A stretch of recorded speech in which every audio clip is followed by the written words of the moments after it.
हाँ जी बच्चों, ਜਿਹੜਾ ਆਪਾਂ ਪਿਛਲਾ ਵੀਡੀਓ ਲੈਕਚਰ ਪੜਿਆ ਬਹੁਤ ਹੀ ਇੰਪੋਰਟੈਂਟ ਡੈਰੀਵੇਸ਼ਨਸ ਉਹਦੇ ਚ ਮਿਰਰ ਫਾਰਮੂਲਾ ਦੀ ਕੀਤੀਆਂ ਸੀ। Mirror formula for concave mirror and convex mirror. ਅੱਜ ਆਪਾਂ ਉਹਦੇ ਚ ਲੀਨੀਅਰ ਮੈਗਨੀਫਿਕੇਸ਼ਨ ਕਰਾਂਗੇ। ਸਭ ਤੋਂ ਪਹਿਲਾਂ linear magnification in case of concave mirror.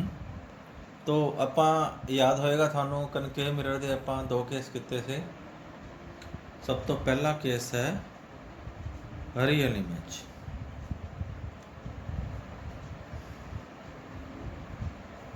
ਕਨਕੇਵ mirror real image case ਤੇ ਵਰਚੁਅਲ ਇਮੇਜ ਕੇਸ ਵੀ ਸੀ। ਇਹਦਾ ਦੋਨੋਂ ਡਿਸਕਸ ਕਰ ਚੁੱਕੇ ਆਪਾਂ ਮਿਰਰ ਫਾਰਮੂਲੇ ਦੇ ਵਿੱਚ। ਉਹਦੇ ਚ ਮੈਗਨੀਫਿਕੇਸ਼ਨ ਹੁੰਦਾ ਕੀ ਹੈ? ਪਹਿਲਾਂ ਤਾਂ ਮੈਗਨੀਫਿਕੇਸ਼ਨ ਬਾਰੇ ਪਤਾ ਹੋਣਾ ਚਾਹੀਦਾ। ਮੈਗਨੀਫਿਕੇਸ਼ਨ ਮਤਲਬ ਐਮ ਨਾਲ ਲਿਖਦੇ ਆ, ਨਹੀਂ ਡਿਨੋਟ ਕਰਦੇ ਆ, ਮਤਲਬ ਕਿ ਕਿੰਨੀ ਕੁ ਇਮੇਜ ਵੱਡੀ ਹੋਈ, ਰਾਈਟ। ਇਮੇਜ ਕਿੰਨਾ ਵੱਡਾ ਹੋਇਆ ਮੀਨਸ ਰੇਸ਼ੋ ਕੀ ਹੈ the size of image to the size of object. Image ਦੀ ਸਾਈਜ਼ ਨਾਲ ਆਬਜੈਕਟ ਦੀ ਸਾਈਜ਼ ਦੀ ratio means h2 upon h1 ਕੀ ਹੁੰਦੀ ਹੈ ਦੀ ਮੈਗਨੀਫਿਕੇਸ਼ਨ। ਓਕੇ, ਚਲੋ ਸਭ ਤੋਂ ਪਹਿਲਾਂ ਰੀਅਲ ਇਮੇਜ ਕੇਸ। ਮੈਂ ਕੱਲ ਜਿਹੜੀਆਂ ਲਾਸਟ ਵੀਡੀਓ ਲੈਕਚਰ ਵਾਲੀ ਡੈਰੀਵੇਸ਼ਨ ਸਾਹਮਣੇ ਰੱਖਦਾ ਤੁਹਾਡੇ, ਜਿਹੜੀ ਆਪਾਂ ਡਿਸਕਸ ਕਰ ਚੁੱਕੇ ਹਾਂ। Real image case, real and inverted. ਆ ਸੀ ਕਨਕੇਵ ਮਿਰਰ ਦੀ। a डैश b डैश की है size of image, A B की है साइज ऑफ ऑब्जेक्ट। थोड़े सामने है ए बी बटा ए डैश बी डैश की है पी बी बटा पी बी डैश। ठीक है, रियल इमेज केस दे विच की लिखना आप मैग्नीफिकेशन एम ना लिखना। की दसिया थानू magnification M size of image to the size of object. Image उपर करनी है, लेकिन इत्थे की है साडे कोल ऑब्जेक्ट उपर है, तो उल्टा कर लो ना। मैग्नीफिकेशन अपन लिख सकते हैं A dash B dash upon A B. उल्टा कर लो, की हो जाएगा ये पी बी डैश, इधर भी उल्टा कर लेंगे पी बी डैश वट्टा पी बी। ना फिर ਆਪਾਂ ਨੂੰ ਸਾਈਨ ਕਨਵੈਨਸ਼ਨ ਤੇ ਜਾਣਾ ਪਏਗਾ ਬੱਚੋ। ਜਿਹੜਾ ਸੈਕਿੰਡ ਵੀਡੀਓ ਲੈਕਚਰ ਮੈਂ ਪਾਇਆ ਸੀ a ਡੈਸ਼ b ਡੈਸ਼, ਕਿਉਂਕਿ ਤੁਹਾਡੇ ਸਾਹਮਣੇ ਡਾਇਗਰਾਮ ਹੈ a ਡੈਸ਼ b ਡੈਸ਼। ਇਹ ਕੀ ਹੈ? ਇਨਵਰਟਡ ਇਮੇਜ ਹੈ। Heights measured below the principal axis are taken as negative, ਤੇ ਇਹ ਮੈਂ ਲਿਖਾਂਗਾ ਮਾਈਨਸ ਆਫ h2 ਹੋਏਗਾ, ਕਿਉਂਕਿ ਇਹ ਇਨਵਰਟਡ ਹੈ। A B above the principal axis है, ये लिखांगे plus of h1। P B dash A P B dash image distance एक ही होएगा माइनस ऑफ बी, इतने भी माइनस ऑफ बी लिया सी, ते पी बी क्या होएगा माइनस ऑफ यू। ये वैल्यूज पुट कर देने आती, तो मैग्नीफिकेशन m अपने को क्या आ जाएगा minus of h2 upon h1 is equal to minus of v upon minus of u means v upon u। ये मैग्नीफिकेशन आ गया। याद रखियो मैग्नीफिकेशन m की वैल्यू क्या आई?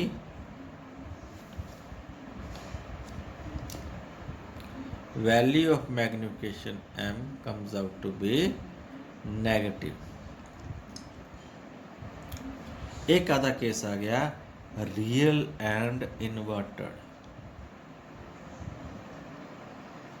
बच्चों यह थ्योरी नालों ज़्यादा इंपॉर्टेंट है, न्यूमेरिकल्स होंगे। ये न्यूमेरिकल सानू पूछेगा find the nature of the image. Numericals की पूछेंगे नेचर ऑफ इमेज पता करो, तो नेचर ऑफ इमेज पता करने का मतलब उन्होंने पूछा मैग्नीफिकेशन पता करो।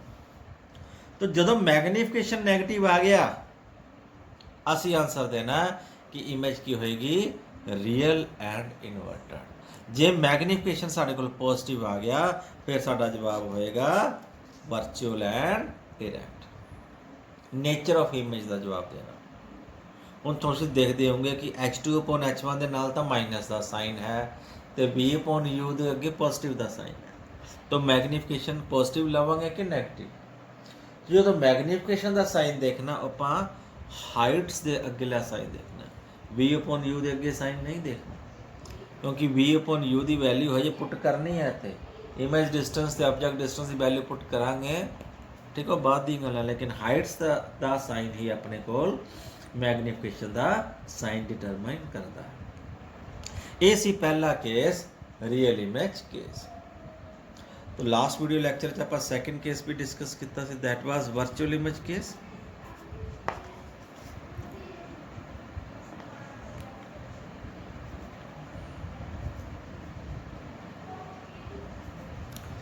वर्चुअल इमेज, हाँ जी, क्योंकि कनकेव मिरर दे विच दोनों इमेजेस बनदियां ने। आह रियल इमेज सैकेंड केस की सी, वर्चुअल इमेज थोड़े सामने है। वर्चुअल इमेज का वर्चुअल इमेज ਦੇ ਵਿੱਚ ਕੀ ਹੈ ਰੇਜ਼, ਫਾਈਨਲ ਇਮੇਜ ਕੀ ਹੋ ਜਾਏਗੀ? ਆਹ H2 ਹੋ ਗਿਆ, ਇਹ ਵੀ ਪੋਜ਼ਿਟਿਵ, ਇਹ H1 ਹੋ ਗਿਆ, ਇਹ ਵੀ ਪੋਜ਼ਿਟਿਵ, ਰਾਈਟ। तो in case of virtual image I can say magnification m, which is no doubt a dash b dash upon ab, formula तो ही रहना, that is pb dash upon pb, है ना, जो वही फार्मूला। लेकिन इतने दोनों माइनस ही, इतने लिखांगे a डैश b डैश की होएगा प्लस H2, ए बी तो है ही है प्लस H1, क्योंकि दोनों ही पॉजिटिव है। तो पी बी डैश ते पी बी डैश की वैल्यू, पी बी ते पी बी डैश की वैल्यू देखो, पी बी डैश ये है V इधरले पासे, ये तो पॉजिटिव हो जाना क्योंकि अलॉन्ग द इंसीडेंट रे है। तो पी बी मैं थानू पहले ही दस्या सी, ऑब्जेक्ट डिस्टेंस हमेशा ही नेगेटिव होता है, राइट। तो पी बी डैश इतने प्लस बी लिखांगे तो पी बी की वैल्यू माइनस यू लिखांगे, इतने पुट करांगे। तो मैग्नीफिकेशन आ जाएगा बच्चों m की value plus H2/H1 is equal to plus V upon minus U, right. ये आ गया साढ़े को मैग्नीफिकेशन। फिर इतने मैग्नीफिकेशन की वैल्यू क्या आ जाएगी? पॉजिटिव, ओके, क्योंकि हाइट्स के विच जिहड़ा साइन है पॉजिटिव, तो मैग्नीफिकेशन पॉजिटिव, तो नेचर ऑफ द इमेज क्या लिखांगे? Virtual and erect. वर्चुअल दे नाल शब्द आपां हमेशा ही इरैक्ट दा लाना, ओके। दैन हाँ जी, इको केस रह गया अपने को, वो है मैग्नीफिकेशन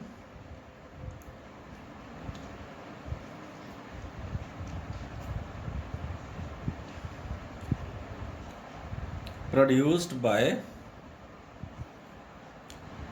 केड़ा इमेज? Convex mirror.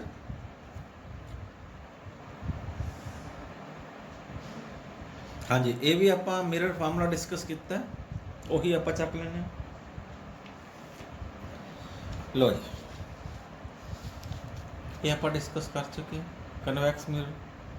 ये इमेज की है वर्चुअल इमेज। अच्छा याद रखो, ये सिर्फ एक ही केस है वर्चुअल इमेज। कनकेव मिरर दे विच दो केस, एक रियल एंड वर्चुअल। क्योंकि कनकेव मिरर नूं असीं डाइवर्जिंग मिरर भी कहने हैं। डाइवर्जिंग मतलब जिहड़ा रेज नूं इकट्ठियां कर दिंदा है। पंजाबी च मेरे ध्यान च नहीं, एक अबसारी है एक अपसारी है, मैंने शब्द तो ही ने लेकिन हुण मेरे दिमाग तो निकल गया। तो मतलब किहड़ियां डाइवर्जिंग है, किहड़ा ये जिहड़ा कन्वैक्स मिरर है ये डाइवर्जिंग मिरर है, मतलब डाइवर्ज करना मतलब खंडा देना। यह कन्वर्जिंग मिरर है, मीनस इकट्ठियां कर देना रेस। तो कन्वर्जिंग मिरर्स के दो केस होंगे ने, रियल इमेज ते वर्चुअल इमेज। लेकिन डाइवर्जिंग मिरर क्योंकि इन्हें तो रेज नूं इकट्ठियां तो करना ही नहीं ना, तो इस केस दे विच रियल इमेज बनने के कोई चांस ही नहीं है। इतने मर्जी ऑब्जेक्ट रखो, नेड़े रखो दूर रखो, ये हमेशा ही वर्चुअल इमेज बनाता है। ਇਹਨੂੰ ਆਪਾਂ ਸਕਰੀਨ ਵਰਚੁਅਲ ਇਮੇਜ ਨੂੰ ਆਪਾਂ ਸਕਰੀਨ ਦੇ ਉੱਤੇ ਨਹੀਂ ਲੈ ਸਕਦੇ। There are difference between real image and virtual image. सब तो बड़ा डिफरेंस की है, पहला तो बच्चों डिफरेंस थानू पूछ लेना, ये भी लिख सकते हो। Real image is always formed, थानू मैं दस चुकिया पहले वीडियो लैक्चर च। Real image is always inverted, तो रेज उत्थे एक्चुअली मीट करते हैं, तो you can project it on a screen. ਤੁਸੀਂ ਸਕਰੀਨ ਦੇ ਉੱਤੇ ਉਸ ਨੂੰ ਪ੍ਰੋਜੈਕਟ ਕਰ ਸਕਦੇ ਹੋ।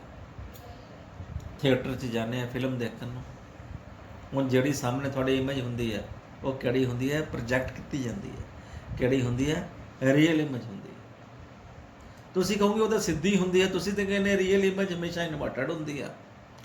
ਬੱਚੇ ਹੁਣ ਰੀਅਲ ਇਮੇਜ ਸਿੱਧੀ ਕਿਵੇਂ ਹੋ ਸਕਦੀ ਹੈ? ਜੇ ਆਬਜੈਕਟ ਨੂੰ ਉਲਟਾ ਕਰ ਦਿਓ। ਹੁਣ ਉਹਦੇ 'ਚ ਕੀ ਹੈ, ਐਕਚੁਅਲ ਜਿਹੜੀ ਆਬਜੈਕਟ ਹੈ, ਫਿਲਮ ਜਿਹੜੀ ਹੈ ਉਹ ਪੁੱਠੀ ਚਲਾਈ ਜਾਂਦੀ ਹੈ ਉਲਟੀ ਕਰਕੇ, तो वो रिफ्लैक्ट होकर थोड़े सामने सीधी हो जानी। जो ऑब्जेक्ट ही पुट्ठी है तो नैचुरली इमेज सीधी बनेगी। मैं थोड़ा कहा सा ना, एक अद्धे केस दे विच रियल इमेज इरैक्ट भी होंदी है, वो यही केस है।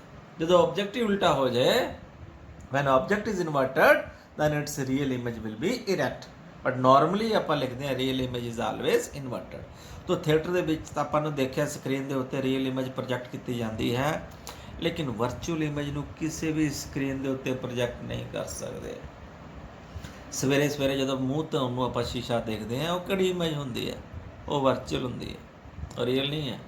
ਤੁਸੀਂ ਜ਼ੋਰ ਲਾ ਲਓ ਉਸ ਨੂੰ ਆਪਣੇ ਕੰਧ ਤੇ ਕਿਸੇ ਸਕਰੀਨ ਤੇ ਪਰਛਾਵਾਂ ਬਣਾਉਣ ਦੀ, ਤੁਹਾਡੀ ਫੋਟੋ ਨਹੀਂ ਬਣ ਸਕਦੀ, ਕਿਉਂਕਿ ਉਹ real image sorry virtual image ਹੈ। ਤਾਂ ਵਰਚੁਅਲ ਇਮੇਜ ਨੂੰ ਸਕਰੀਨ ਦੇ ਉੱਤੇ ਪ੍ਰੋਜੈਕਟ ਨਹੀਂ ਕੀਤਾ ਜਾਂਦਾ, ਤੇ ਇਹ ਹਮੇਸ਼ਾ ਹੀ ਇਰੈਕਟ ਹੁੰਦੀ ਹੈ। वही केस है, आह देखो ध्यान नाल, ऑब्जेक्ट है, रे है, आह H1 है तो आह H2 है, दोनों ही इरैक्ट ने। तो मैं लिख सकता मैग्नीफिकेशन M इस केस दे विच, आमला तो ही लगना ना। M दी वैल्यू क्या है? A dash B dash upon AB will be is equal to PB dash upon PB। A dash B dash की लिखांगे हम प्लस H2, AB की वैल्यू क्या होएगी? प्लस H1, PB डैश की वैल्यू होएगी प्लस V। H2 भी positive, H1 भी positive, तो PB dash along the incident ray plus V, तो PB is always minus U, and PB is minus of U। Put करांगे magnification की value आ जाएगी plus of H2 upon H1 is equal to minus V upon U। तो magnification की value क्या आ गई? पॉजिटिव। देखो इत्थे भी पॉजिटिव आई सी, इत्थे भी पॉजिटिव आई। इन्हां दोवां च एक मेजर डिफरेंस होएगा, ये भी सुन लो। Virtual image in case of concave mirror,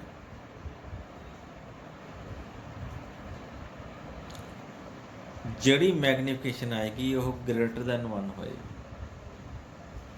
इस केस दे विच मैग्नीफिकेशन जिहड़ी है ग्रेटर दैन 1 है। क्यों?